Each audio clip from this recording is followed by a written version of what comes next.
Abre a igreja, fecha a igreja e a discussão continua e as redes sociais, principalmente dos cristãos, estão um campo de batalha. E eu quero falar um pouquinho a respeito disso. Olá, tudo bem com você? Eu sou o Otávio, seja muito bem-vindo ao canal e nesse vídeo eu quero trazer para você a minha opinião sobre toda essa confusão que está surgindo de abre igreja, fecha igreja. Bom, gente, é o seguinte, esse assunto tem causado uma divisão muito grande aí entre principalmente entre os cristãos, e a gente recebe diversas vezes aqui nas redes sociais, WhatsApp, Facebook, diversos posicionamentos, tanto contra quanto a favor do distanciamento, da paralisação dos trabalhos. E eu tenho percebido que essas discussões nas redes sociais, elas estão começando a ganhar um tom pejorativo e preocupante entre os cristãos. Está começando a ser motivo de discórdia e não apenas de posição ou de entendimento da situação. No mês passado, eu me posicionei contra, não necessariamente contra, mas eu questionei uma posição que foi tomada na cidade aqui onde a gente está. Eu até postei no Facebook a minha opinião, porque eu achei estranho naquele momento o que estava acontecendo, já que liberou todo o comércio, liberou até a feira livre, mas as igrejas eram para ficar fechadas. Inclusive fui procurado por 2 vereadores da cidade, porque eles também acharam injusto, já que tudo estava funcionando, por que não as igrejas? E eu pensei, puxa, se durante o dia pode estar tudo aberto, por que as igrejas também não podem abrir e talvez fazer os cultos aí durante o dia? E aí surge aquela opinião comum que sugere, ou pelo menos dá a entender que o vírus aí anda só pelas igrejas, né? Ou só à noite, porque as restrições são geralmente nessas questões, à noite, na igreja, enfim. Mas eu estive considerando um pouco mais as questões e analisando todos os lados, os 2 lados das discussões. E eu tenho que deixar bem claro que eu não sou de forma alguma negacionista e também não defendo partidos políticos e nem candidato, seja ele quem for. Eu me apoio sempre em ideias, em projetos e não em políticos ou partidos. E eu cheguei à seguinte conclusão, e é o que eu quero compartilhar aqui com você, apenas como opinião. Você não é obrigado a concordar comigo, e você pode também deixar aí nos comentários a sua posição, a sua opinião de forma respeitosa.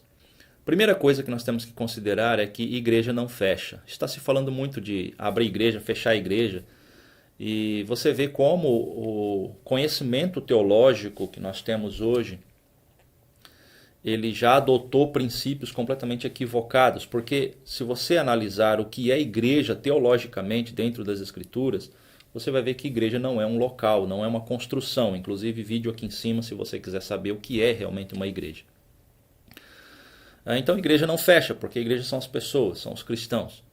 Teologicamente a igreja não é uma construção e a construção em si também não é um templo. A questão toda é que os locais de reunião ou os locais religiosos estão sendo fechados a fim de que evite aglomeração. Centro espírita, terreiro de umbanda ou uma sinagoga judaica, mesquita islâmica, enfim, qualquer aglomeração nesse estilo, como as escolas também, estão proibidas. Então a gente precisa diferenciar aí, porque começou a se dizer que a igreja tem direito constitucional de reunir, e é verdade, tem mesmo, está na Constituição, que não pode fechar as igrejas. Mas você deve entender que contexto isso se aplica. Nós estamos vivendo um contexto atípico. O contexto da Constituição é que não deve se fechar as igrejas, porque estamos num país laico e onde há liberdade de expressão e de culto. Então, por lei, essas igrejas elas não podem ser fechadas por um motivo político banal ou ideológico. nós estamos vivendo um momento atípico que é uma questão sanitária. Então precisamos entender os contextos e parar um pouco aí de polarizar as coisas. E aí está pendendo para um lado onde muitos pastores e líderes estão dizendo que nós estamos vivendo uma perseguição. Olha, eu já falei várias vezes em outros vídeos que o cristianismo ele é perseguido, sempre foi e vai continuar sendo perseguido. Existe tendências à perseguição ao cristianismo? Sim, existem partidos e líderes políticos que, se eles pudessem, eles erradicariam o cristianismo da face da terra. Isso é fato. Então existem tendências e projetos políticos para minar a liberdade religiosa? Existe. A questão é que eu sempre falo, precisamos entender os contextos e cada momento é um momento diferente, que deve ser analisado isoladamente. Esse momento agora, está havendo uma perseguição? Essa proibição de aglomeração é uma perseguição ao cristianismo? Obviamente que não, porque se a gente considerar que é uma perseguição ao cristianismo, teremos que considerar que é também uma perseguição aos espíritas, aos budistas, aos islâmicos, aos judeus, porque todos estão proibidos de se aglomerar, de se reunir. E essa polarização é que nós devemos evitar, tá? Então, no momento, esta questão de proibição de se reunir as igrejas não é uma perseguição. Ainda não. Pode ser que no futuro isso venha a ser. Pode até ser que isso desencadeie alguma coisa lá na frente. Pode. Mas agora, no momento, não. E tem outra coisa que eu quero dizer aqui. Numa situação como essa, a igreja cristã ela poderia sair dessa situação com uma reputação extremamente elevada diante da sociedade. Se soubesse agir com amor cristão, se soubesse se envolver com a sociedade a fim de ajudar. Mas o que eu tenho visto diante de toda essa discussão polarizada e com um viés muitas vezes político e ideológico por trás, vai fazer com que a igreja saia dessa situação com uma reputação muito pior do que já tinha. Eu recebo constantemente, seja no Facebook ou seja no WhatsApp, mensagens como: você vai no supermercado, você vai na farmácia, você vai na padaria, por que não pode ir na igreja? Porque se você for na igreja você vai morrer, porque o Covid está lá. Então esse é o argumento do senso comum. E parece ser bem santo e bem lógico, não é?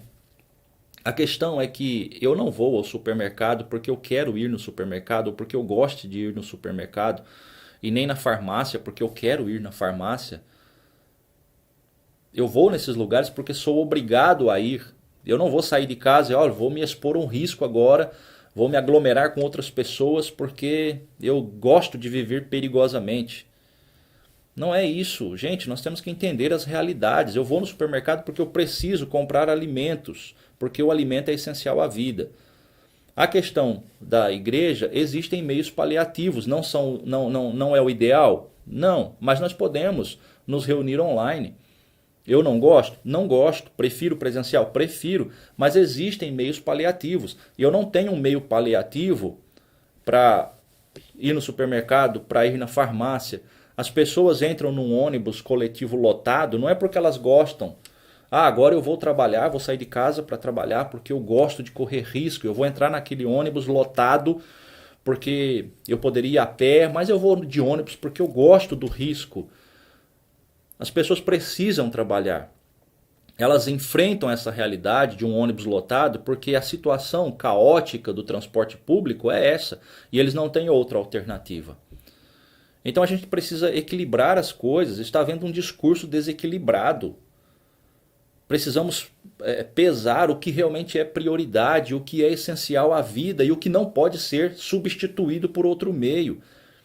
E as igrejas podem substituir, pelo menos temporariamente, enquanto perdura essa situação, podem sim substituir a assistência pelo meio online.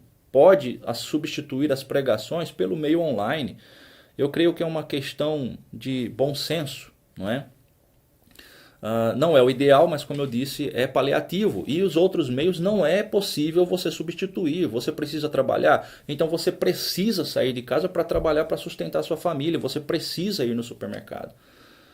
O que não é o mesmo caso de você precisar estar lá em um local onde todo mundo está junto simplesmente para ouvir a palavra que você poderia ouvir pela internet. Tá? Então eu creio que essa discussão de reabrir todos os locais de culto, sejam eles quais forem, no Brasil inteiro, eu acho irresponsável, sim. Eu acho que cada cidade deveria ter a sua liberdade para identificar caso a caso. Se no local não está tendo proliferação do vírus, ok, abra o comércio, libera as igrejas com restrições, vá controlando individualmente cada localidade. Por quê? Porque o vírus ele é invisível, é um inimigo invisível. E ele age de formas diferentes, nós não entendemos como ele está agindo. Então, cada localidade é que precisa identificar qual seria o melhor método, a melhor maneira de lidar com a situação. E não transformar isso em um estatuto generalizado, obrigando todos a agirem da mesma forma, porque o vírus não age da mesma forma em todos os lugares. Se eu posso contribuir para ajudar a amenizar esta situação, por que não contribuir? Nós aqui abrimos quando liberou, fechamos quando foi pedido para fechar, agora falaram que está liberado, nós ainda estamos fechados. E vamos permanecer enquanto a gente perceber que não é seguro voltar na realidade da nossa localidade. Então, eu creio que essa deveria ser a atitude de todos e não essa polarização, essas discussões que não levam a absolutamente lugar nenhum. E eu já ouvi pessoas usando versículos totalmente fora de contexto, né, dizendo que se nós estamos sendo impedidos, nós precisamos então desrespeitar as autoridades nesse ponto, porque estão proibindo o nosso direito de reunir. Meu querido, ir contra as autoridades, conforme nós temos nas Escrituras, é apenas quando nós formos proibidos de falar do Evangelho. Nós não somos proibidos de falar do Evangelho, pelo menos não por enquanto. Nós não fomos proibidos de falar do Evangelho. Só foi proibido aglomerar, e não só a igreja, mas vários outros movimentos que sejam considerados não essenciais à manutenção da vida e à manutenção da sociedade. E isto é temporário, pelo menos por enquanto, dentro desse contexto, no momento em que eu gravo esse vídeo. Como eu disse, pode ser que isso no futuro mude e eu vou mudar a minha opinião, se caso mudar, mas no momento, analisando o contexto de hoje, nós não temos uma perseguição por causa do fechamento das igrejas. Aliás, a internet é o melhor meio de evangelização que nós temos. Atinge não apenas um grupo local, mas atinge o mundo inteiro. Então nós não estamos sendo proibidos de pregar o evangelho, apenas de nos aglomerarmos. E precisamos ter isso em mente, né? Um outro usou o verso "não deixem de reunir", como é costume de alguns. Meu querido, misericórdia, eu já vi texto sendo usado fora de contexto, mas igual esse foi pesado. Num contexto como hoje, dizer que deixar de reunir é o mesmo contexto do que está sendo dito ali é triste, mas enfim, é assim, né? Como eu disse, nós estamos vivendo um momento atípico, é uma crise sanitária. Então precisamos todos fazer a sua parte, um pedacinho aqui, um pedacinho ali, e a gente vai superando essa realidade. Essas discussões é que eu acho prejudicial, inclusive ao próprio evangelho. E alguns líderes estão se aproveitando dessa situação para ganhar notoriedade e criar polêmica. E aí eu não vou entrar na questão dos interesses que possam estar por trás, sejam eles quais forem. A questão que eu quero dizer para você é o seguinte: desde o início nós estamos sofrendo muito com toda essa situação. Não vou entrar nas questões dos méritos políticos e das lideranças, mas eu quero dizer para você uma última coisinha. Cuidado nas observações que você faz, para você não estar agindo simplesmente como um menino birrento. Abraço e até o próximo vídeo.